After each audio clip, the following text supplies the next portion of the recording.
শুভ সকাল বন্ধুরা, বর্দি special kitchen থেকে তোমাদের সকলকে ভালোবাসা, হাসি আর সুন্দর স্মৃতিতে ভরা দোলের আন্তরিক শুভেচ্ছা। যেহেতু আজকে সকলের সাথে মিলেমিশে রং খেলার দিন, তাই আজকে রেসিপিটার নাম রাখলাম ওলকপি আর বড়ার মিলমিশ। ছোলার ডালকে ওভারনাইট ভিজিয়ে মিক্সিতে পেস্ট করে নিয়েছি। এরপরে এর মধ্যে একটু নুন, চিনি, কালো জিরা, হলুদ আর কাঁচা লঙ্কা সব কিছু দিয়ে ভালো মতো নাড়িয়ে চাড়িয়ে তেলের মধ্যে ফ্রাই করে নেব। এবার যখন ফ্রাই করব বড়াগুলো, তখন একটু হাই ফ্লেম করে দেব, যাতে বড়াগুলো বেশি তেল টানতে না পারে। এইভাবে নাড়িয়ে চাড়িয়ে এপিটোপিট করে ভেজে তুলে নিচ্ছি। ওই তেলের মধ্যেই আলুগুলোকে ডুমো ডুমো করে কেটে একটু নুন হলুদ মাখিয়ে ফ্রাই করে নিচ্ছি। এইভাবে নাড়াচাড়া করে আলুগুলোকেও তুলে নেব। ওলকপিকে একটু সিদ্ধ করে নুন দিয়ে একটু সিদ্ধ করে জলটাকে ফেলে দিয়েছিলাম। এবার তেলে যেটুকু তেল ছিল কড়াইতে, তার মধ্যে নুন হলুদ দিয়ে ওলকপিটাকেও ফ্রাই করে তুলে নিচ্ছি।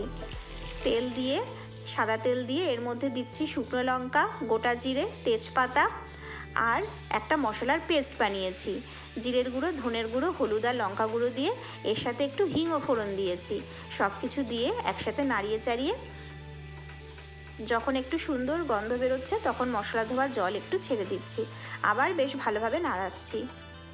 এবার একে একে যেগুলো ফ্রাই করে তুলেছিলাম সেগুলো দিয়ে দিচ্ছি। প্রথমে আলু, তারপরে ওলকপি দিয়ে এভাবে নাড়াচ্ছি। নাড়াতে নাড়াতে যখন বেশ একটু মজে যাবে, তখন পরিমাণ মতো জল দিয়ে দিচ্ছি।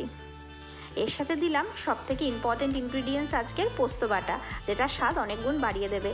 আর একটু মটরশুঁটি বয়েল করে রেখেছিলাম, সেটাও দিয়ে দিলাম। সামান্য একটু নুন দিচ্ছি স্বাদ মতো,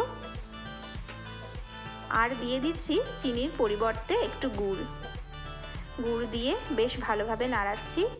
এইভাবে আস্তে আস্তে যখন বয়েল হয়ে গেছে ভালোভাবে, বড়াগুলোকে ছেড়ে দিলাম।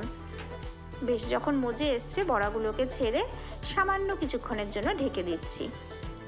দেখো, একদম রেডি আজকের নিরামিষ রেসিপি।